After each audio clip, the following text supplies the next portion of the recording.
Earth X, Part 1.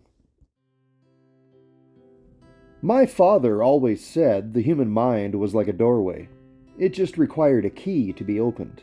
And then he warned me that, unlike minds, doorways could never be changed. I suppose that's why he was a genius. He always said things that didn't make sense but sounded like they did. My father's name was Abel Stack. He was a self-made man. I think that's the expression. I owe him everything. My name is Aaron. Aaron Stack. He taught me how to be a man, how to walk like a man, how to sleep like a man, how to accept my imperfections like he did, like all people have to. He was an insomniac. He almost never slept. I remember every night he lived in this house. I remember the creak of the medicine cabinet opening and closing, the toilet flushed soon after, and then the fitful stagger of his walk back to his bed. Those who knew him say we're exactly alike. I have his face, his manners, his expressions, everything, except his eyes. I don't have my father's eyes. I told you before, I will not seek destiny. It shall find me. And so it has at long last. Why would you say that? I don't understand. You were there after I was born, after father died. You keep coming back. Why?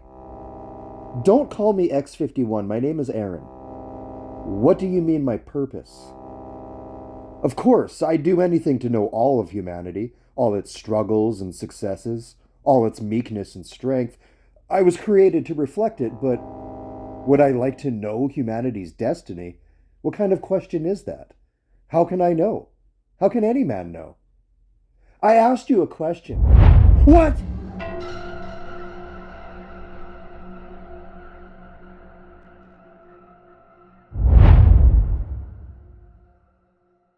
My hands. What have you done to my hands? What have you done to me? I want to go back. How could you do this to me? Give it back. Why? It was all I had. Why? Please, give me back my face. In time, and in fear of despair, I moved on into this black, lifeless world upon which I had been abandoned. There was no sign of water, no suggestion of vegetation, no semblance of civilization. Where on earth am I? This place was formless and empty. And then there was light, a terrible light, and it was after me. Help me! Oh my God. I wasn't on Earth at all. I cursed myself for being so easily frightened, and then felt a strange sense of relief that I still could be. Whatever had changed me, whatever it was that had brought me to the moon, hadn't undone all of my father's work. I set off for what I could only believe was a house of some sort. Perhaps the dwelling place of the man on the moon. Soon, signs of life began to show themselves. Or maybe just signs of what was once life. I found myself speculating on the origins of this place. I felt like father. How had it come to be here? Who made it? Why was it here? Maybe there were still people here, watching over my planet. But why would anyone do that when they could be on Earth? Great civilizations stood here once. I wondered what they were like. Maybe a war was fought here, and that's what killed everything. Was there love here? Was there hope? Or are such things alien to the beings who built this place?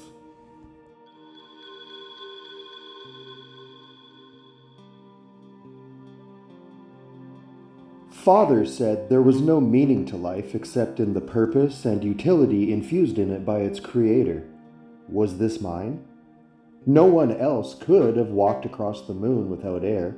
No one else was made of enough metal to deal with the nominal gravity on its surface. I suppose Father was right. Doorways can't be changed. I thought of calling out, of crying after whoever or whatever lived here, but I didn't know what they or it would be like. Had I come here only to die? Was that the destiny promised me? Was that the only aspect of humanity I had not yet experienced? I was afraid to speak, to utter anything. Perhaps these walls had ears. They had more than that. Hello, X-51. I am pleased you have come at last. Who are you? I am Uatu. I was the Watcher. I can't see you very well. Are you the one who brought me here? Yes, X-51. Aaron. There's no time for that now. I call you as you are, X-51. It's Aaron.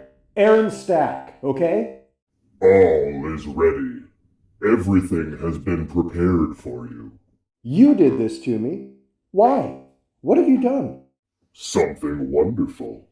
Our role is to catalog and survey all that is unseen until it becomes yesterday. There is nothing that occurs on Earth that is hidden. We must prepare for the... What do you mean by our role? I'm getting ahead of myself. Let me start at the beginning. The beginning? The beginning of what? Where are you? I was there. There when it all began. I was present when the light that first shone upon the waters fled before a second shadow, a shadow from the stars. I was witness to the first host of Celestials, X-51, there to see the Earth be remade in their own image. The Celestials? Do not bother to understand them. Understand, instead, what they began.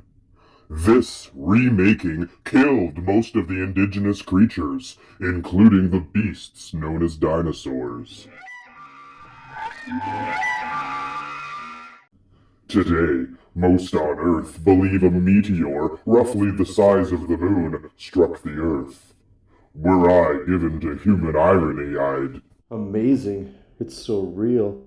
But why did this happen? Why was blasting away a part of the Earth necessary? Why kill all the dinosaurs? Consider it a gift for you and I, X-51. All an important part of the plan. The sky needed an eye, you see. But why? What are you watching for? I was there to hear the first cautionary cries of man, X-51. There to watch his just opening eyes grow wide. His first failed steps, his fumbled fall. I was there to watch him learn fear. The fear of God. God? It's as big as the sky.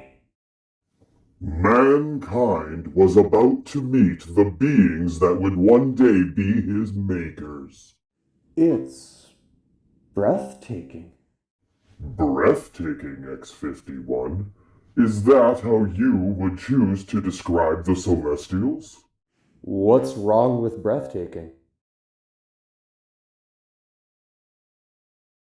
The Celestials took the raw life form known as man and molded that clay within their hands. What's happening? What are they doing to them? The first race was a failure. The deviants, as they came to be called, were designed with too much aggression and rebelled against the Celestials almost immediately. Designed with aggression? Wasn't the indigenous man aggressive enough already? Man concerns himself with why because he has impatience given bone and blood. Time will reveal all, X-51. A watcher waits and sees. A second, more stable race was necessary. They were called the Eternals.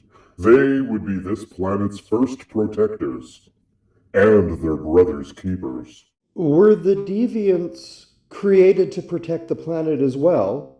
From what then? X-51, I did not bring you here to answer your questions. The Eternals settled upon the mountaintops. To the humans who lived below in the valleys, they were gods. Circe, Icarus, Mercury, Zuros. These would become your oldest, excuse me, X-51, humanity's earliest myths. Mankind itself developed at its own pace. Some made their ways to the mountaintops, seeking enlightenment to questions they would never find answers for. They returned with stories of angels and miracles. Some sought answers elsewhere, and returned with the taint and scars of devils. The deviants had hidden their unstable forms below the valleys, enslaving all those foolish enough to trust themselves to their care. I don't get it. Are you telling me that all myth and faith comes from the ignorant perception of the Eternals and the Deviants? But I've met Thor. Did he purposely mislead me in thinking he was one of the Norse gods? Listen to me, X-51. The Celestials were not the only life form from the stars to manipulate mankind or come to Earth.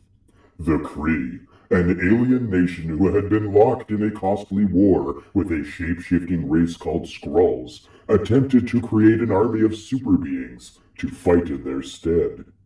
Using the alien Terrigen mists, they reshaped humanity by triggering the seeds already implanted within from the Celestials' first visit.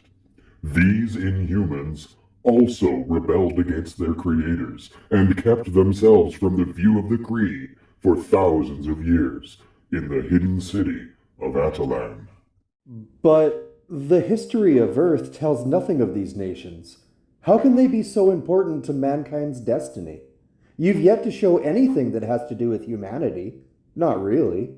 I am the history and watcher of Earth, X-51.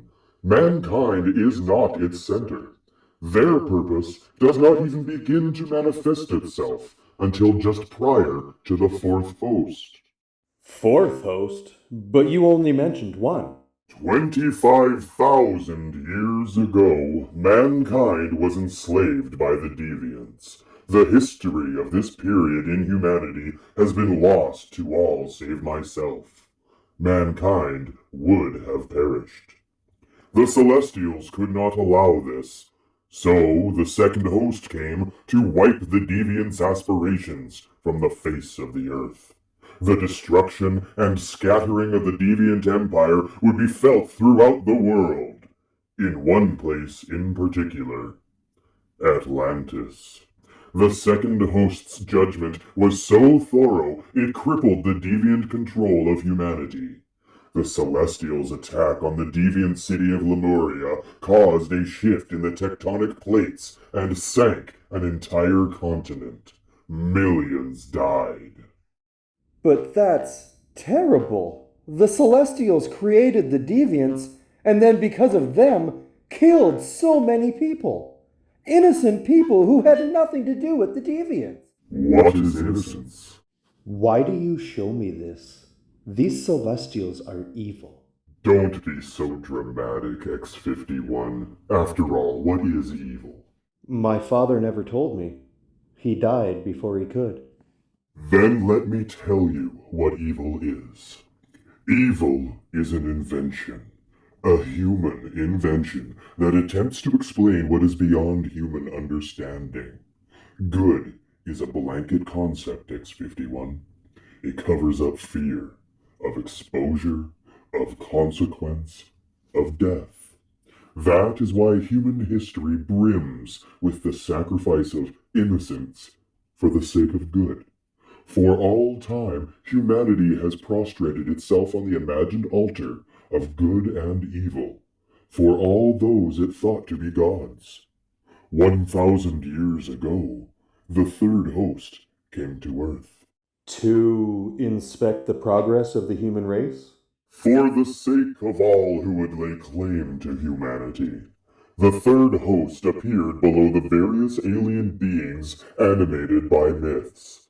From Odin of Asgard to Zeus of Olympus, the result was an agreement that the Celestials, as well as those beings who considered themselves or were considered gods, would not interfere in the affairs of humanity. How could they know that the seed had already been planted within human DNA? How could the gods know that all humanity, if left alone and to their own devices, would one day grow beyond even these immortal beings, grow beyond the Eternals, beyond the Deviants? You mean the Celestials tricked them? Tricked? You must stop defining what you see in human expression.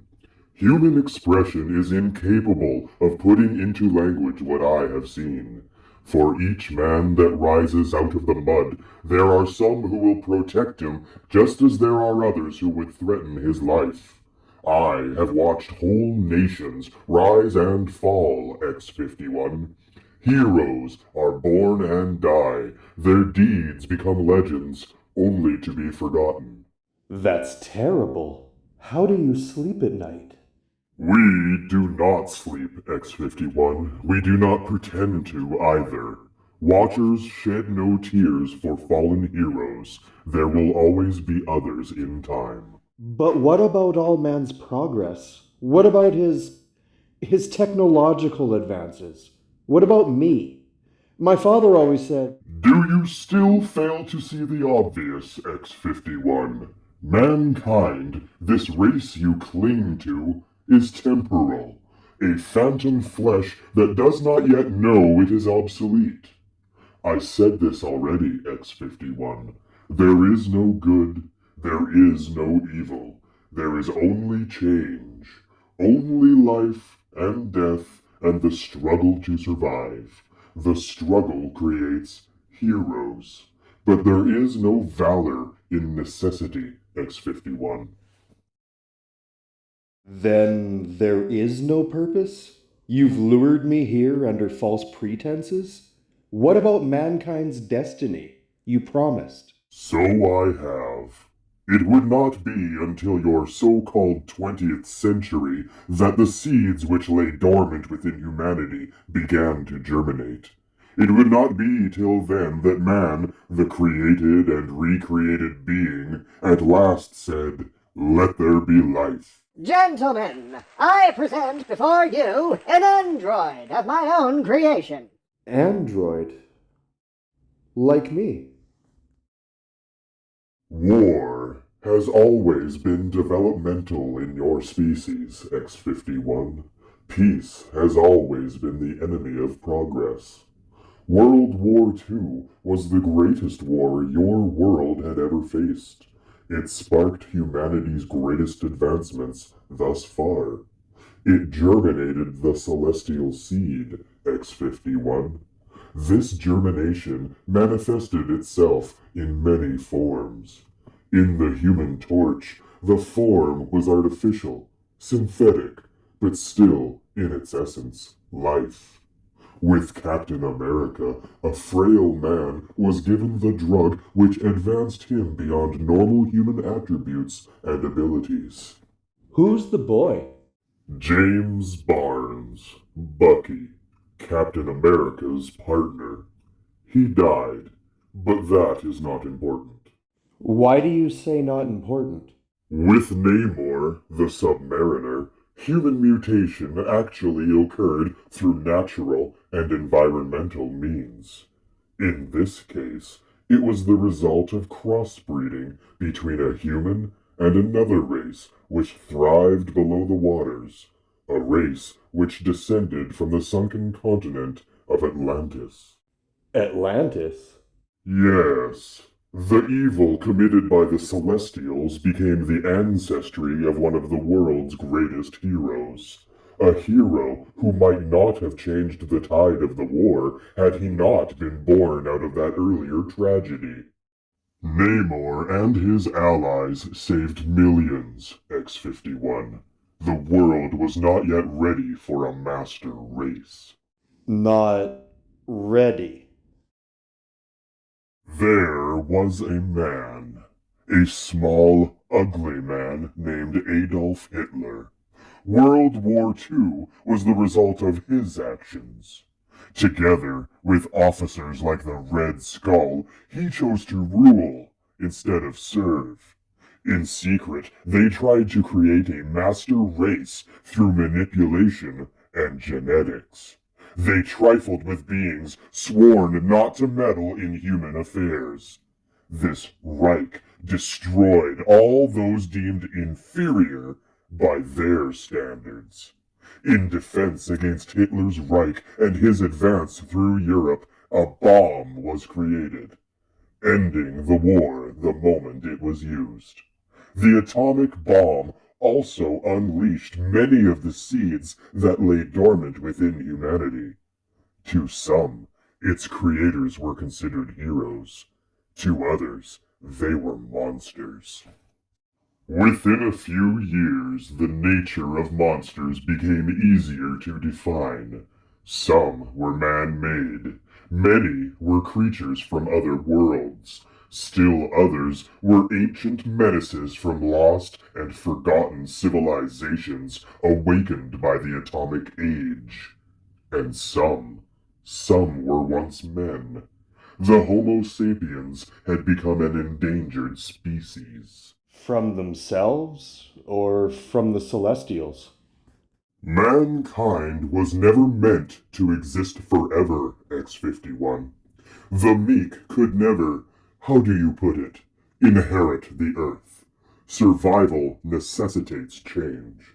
To high school student Peter Parker, all it required was an irradiated spider to empower him. For Reed Richards and his crew, space-borne cosmic rays awakened the dormant gene. Bruce Banner, the inventor of the Gamma Bomb, became a victim of his own creation, only to receive more power than any man had ever dreamed of. Matt Murdock, blinded in an act of heroism, found his remaining senses heightened beyond those of any man on Earth. In each of these and many others, the seed planted by the Celestials those many years before at last bore fruit. This era saw the return of the Submariner, who had been wandering as a vagrant since the end of World War II. His return was not as an ally to humanity as he had fought before. My home destroyed. The surface dwellers will face destruction. Why are you showing me so much about Namor? There are so many other heroes. He is the pendulum that swings between the polarities of deviant and eternal, X-51.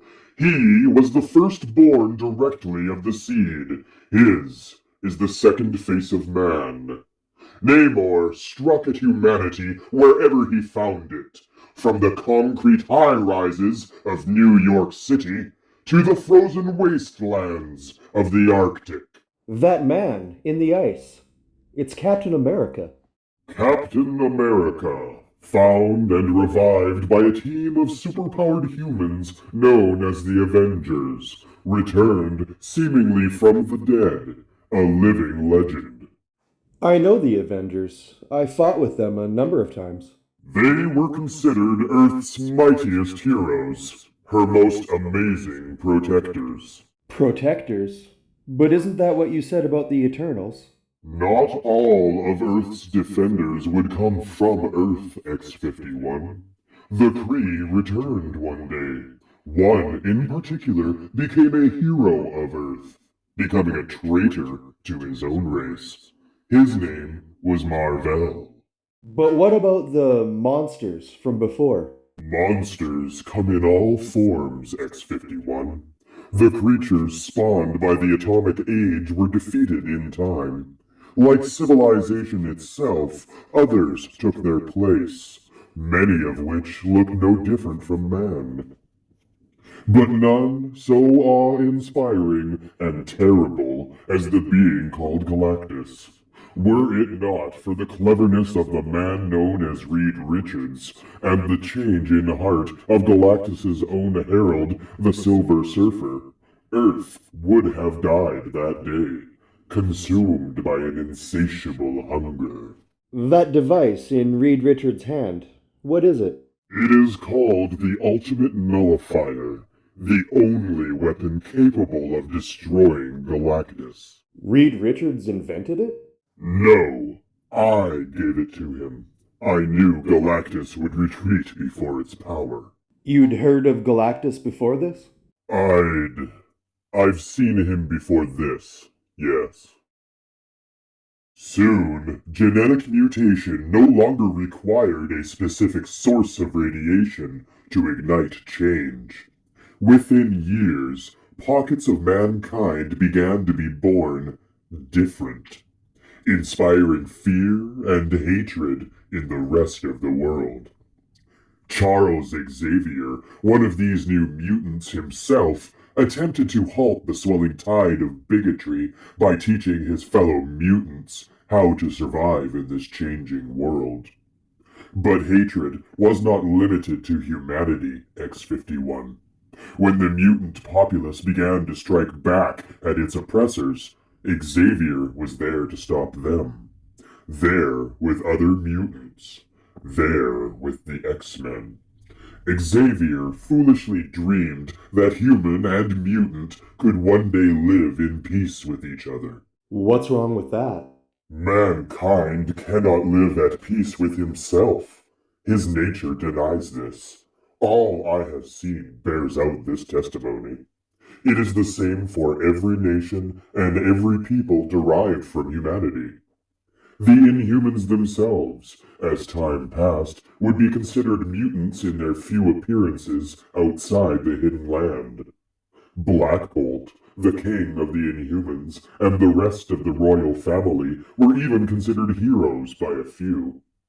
But mankind's mistrust for the superpowered populace grew with their growing numbers, and sometimes with good reason.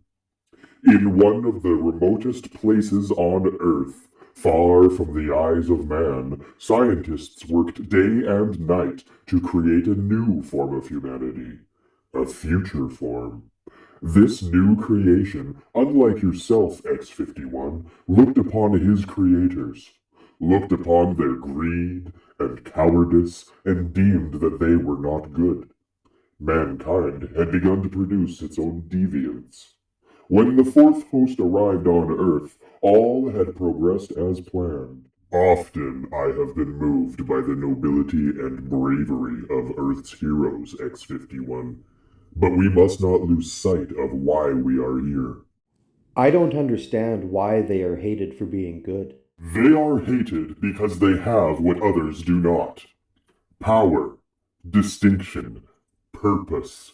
And so they are hunted and hounded, often out of nothing more than the need within humanity to worship something. Mankind resents its need for authority. They wish to be their own authority, X-51. They would be gods themselves. The heroes are hated because they threaten the very existence of the people they feel compelled to protect. Which brings us to you, X-51. What do you mean? I'm not flesh and blood. There isn't a dormant seed to be awakened inside me. There must be a Watcher, X-51. What is about to happen must be catalogued. Yeah, okay. But I still don't get it. You're the Watcher, I'm not. I'm blind, X-51. How could you be blind? I was caught unaware. But how could that be? You see everything. How could you be surprised by anything? I saw, all that transpired on Earth, X-51. That is all. My attacker was from somewhere else. You must become the Watcher now, X-51. Me? You want me to catalog the rest of history? Your capacity to hold information is almost limitless, X-51. Anyone else would be driven to madness. Come, there is much to see. I have missed so much these past years. You must tell me all that is happening. Those seeds are within everybody, right? You are very perceptive, X-51. We have chosen well. The seeds planted within humanity have already begun to transform the population of the planet. This destiny of mankind was determined long ago. It was all just a matter of time.